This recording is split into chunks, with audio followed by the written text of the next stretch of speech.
Hello everyone, my name is AZZATRU, how are you, and welcome to another Star Wars Battlefront 2 video of mine. And in this video I'm going to be giving you my first impressions of General Grievous as a hero in Battlefront 2. I'll be discussing everything from his primary lightsaber attack, his abilities, his emotes, victory poses, all that kinds of stuff, and just showing you some gameplay I've got over the last couple of days and discussing how he is balanced, what's broken, that sort of stuff, and hopefully giving you some tips along the way in terms of how to use your star cards and stuff like that. So I'm going to kick things off by saying DICE have done a fantastic job recreating the droid commander in Battlefront 2. I think he looks amazing, and the animations for the most part pretty much are perfect. They really nailed it. I know it's a long time coming, but I would have preferred that it's released now, where the animations and whatnot are fantastic, than released several months ago where it was completely broken. I think they really do deserve a thumbs up for creating something so fantastic and so true to life. I mean, that's sort of what they did with this game with all the other heroes, so it's nothing what you'd not expect from DICE. But now I'm going to move on to his lightsaber attack. So I think they feel good. He overall does feel great. He doesn't feel so clunky as he looks, and he feels just like any of the other hero, very smooth and nice. But I think the swings of his lightsaber are a little bit too slow, and they don't deal as much damage as the other heroes, which is such a shame. I feel like the lightsaber damage should be tuned up just a little bit, because you spend a lot of time swinging as General Grievous and his reach isn't as long. He can't lunge as far as the other heroes such as Rey and Luke. So when you're fighting a lot of heroes that are very fast moving like Rey and Luke, it's quite a handful. And his swings just aren't quick enough. So, you know, there's been many situations where you'll be swinging and you're so slow they'll be able to dodge very quickly and very easily, and they'll run circles around you and escape. It's not great, and I feel like he just needs a little bit of a buff in that area just to make him a little bit better at lightsaber combat. However, I will give DICE the benefit of the doubt. My feeling about this could change over time when we unlock new star cards, upgrade them, and the abilities are fixed, which I'll go into in just a moment. But overall, I would say he is an underpowered hero. I'm glad he's not overpowered though. I think if he released overpowered, we'd have a massive problem on our hands. However, it's giving us time to maximize our skills with General Grievous and seeking out where that skill gap, where the skill ceiling is for General Grievous. But yeah, he's definitely underpowered compared to someone like Darth Vader. You know, Vader is still a beast, and he would definitely be a pick you'd want to take over General Grievous in any scenario pretty much. Upping his 800 base health points is not the answer to making him more powerful. Seeing how he will act with the new star cards as we progress and we upgrade star cards as well, and with the fixed abilities, it'll most likely make him a better option. I think most people are on like the first few levels of General Grievous. They've only got one or two or even the third star card on a common basis, and it's not a good thing to compare when you've got a lot of Chewbacca's and Darth Vader's and Luke's with complete full set of epic star cards. It's not a fair comparison just yet. I think his overall movement speed is great. He's not super fast, but he's faster than a lot of the other heroes, but he feels how he should move, you know, a brisk walk, and it's not super fast, he's not super slow. I think it's perfect. Same goes for his jump as well. It's higher than I thought it was going to be, but I think it's not too high. I think it's lower than, you know, people like Darth Vader and Luke and Rey, but it's higher than a lot of the other heroes, which is great. It makes perfect sense, and I think they nailed that. I think it's perfectly fine. You know, you can climb on a bunch of stuff. There are some stuff that will require certain ways of maneuvering around it because your jump isn't high enough, but nevertheless, I think they did a great job on that. But now let's talk about abilities, and this has been a huge talking point within the community about Grievous. I'll kick things off by discussing Thrust Surge, and for me, Thrust Surge works most of the time. You do have to lock on to a hero.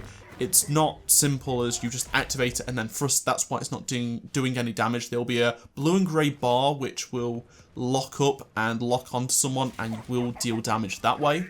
However, it doesn't really work very well when the target is moving, it seems. This is being looked into. Guillaume, the hero designer, did confirm on Twitter today that he's looking into it and they've got a bunch of fixes coming to fix General Grievous's little issues. His next ability is Unrelenting Advance, and this was the one I was most excited for, but it basically does not block any shots whatsoever. It's bugged out, it doesn't always do damage. It's been worked on, Guillaume has said. You know, it's weird because in some situations it's a really viable option. You know, if you're up close with someone, you're cornering someone, you can totally do damage to them, but I felt like I was just going to use it and then I'd block all the shots, but no, that does not happen. It's buggy at the moment, and I would refrain from using it unless you literally had no other ability and you just wanted to finish one off, give it a go. Otherwise, I think when it's fixed, it will be a really cool ability. Next up is Claw Rush, and I have to say, this ability is probably one of the most fun abilities in the game. It's amazing. You know, it has many uses. You can use it to escape, you can use it to attack, you know, you can run over enemies, you can knock them over. If they're really annoying you, they're really fast, they're getting away, someone like Ray or Luke, chase after them, knock them over, then attack. It's really cool. Or if you're very close to dying, just activate it and you can escape. That's what it's mainly used for, and that's what, you know, Grievous does in the films and in canon. He's a coward basically and will use it to escape situations he's not doing very well in. And it's just a fantastic ability. It looks so cool, and it's pretty scary, especially on some of the night maps as well. When you just turn around, you hear the clanking on the metal, you turn around and here you go, Grievous just jumps straight up at you from a little spider form. I think the animations in this are impeccable, and I have to give a hats off to DICE for making sure the animation for this ability is so smooth. It's really, really good. Now let's talk more about his sounds, his music, and the animations overall. So it's the exact quality you'd expect from DICE. Really high quality hero from Star Wars. You know, they have the incredible sound, the music of General Grievous, which is fantastic when he enters and leaves the battlefield. I think Gordy Hab did a fantastic job with that. It really screams prequels, and it just sounds like it's exactly straight out Revenge of the Sith. Then we have the overall sound effects, you know, just the clanking, as I mentioned, is really good. And his voiceover work by Matt Wood, who has voiced him in basically every incarnation of General Grievous. He also did all the post-processing himself, you know, to make him sound like General Grievous, the character he plays. And, you know, some of the voice lines are fantastic. I think they did a fantastic job recreating General Grievous. And same goes for his, like, death animation as well. It's just like we see in Revenge of the Sith when he does actually die. It's pretty awesome, and it's just little touches like that. Even the hero intro is really cool. I think they just did a great job on nailing this sort of stuff. Then we have an optional skin. We do have his default appearance, which is the generic General Grievous outfit, but then we have the battle damage skin, which costs 500 crystals or 20,000 credits. And I must say, I bought this straight away. It looks so much better than I was expecting. It looks really, really menacing. And if you do have 20,000 credits or 500 crystals, I totally get it. If you're wanting a new skin and you really like playing as Grievous. You know, we do have Obi-Wan coming up, the 212th Battalion, and more skins for Obi-Wan, and another skin for Grievous next month. So if you are wanting to save your credits, I would recommend saving them for them.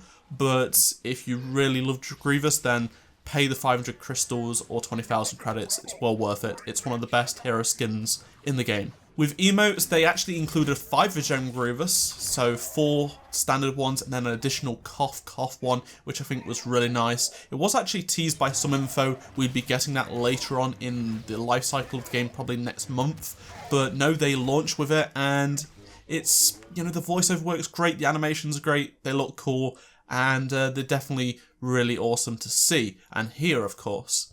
Victory poses are nice once again. They make great use of those 4 arms he has, and they do look really menacing at the end of a game. I actually correctly predicted the Lines of Death one. That was the one I said it will definitely have, and it is the default one, which is pretty cool. And finally, I'm going to talk about star cards, the ones I use specifically. So the first one you will unlock is Beating Heart. I upped that straight to uncommon. That gives you an increase to maximum health regeneration, and it is well needed because you get stunned a lot as Grievous, and that can make the difference between life or death. Then the next card you unlock is Sith Trained, and I've got that in uncommon at the moment as well. You lose 40% stamina per hit, but you will deal 15 to 20, depending, it starts out as 15, then goes to 20 with uncommon extra damage per lightsaber hit. And of course, it's really important you land those hits. And when you do, the extra damage will go a long way.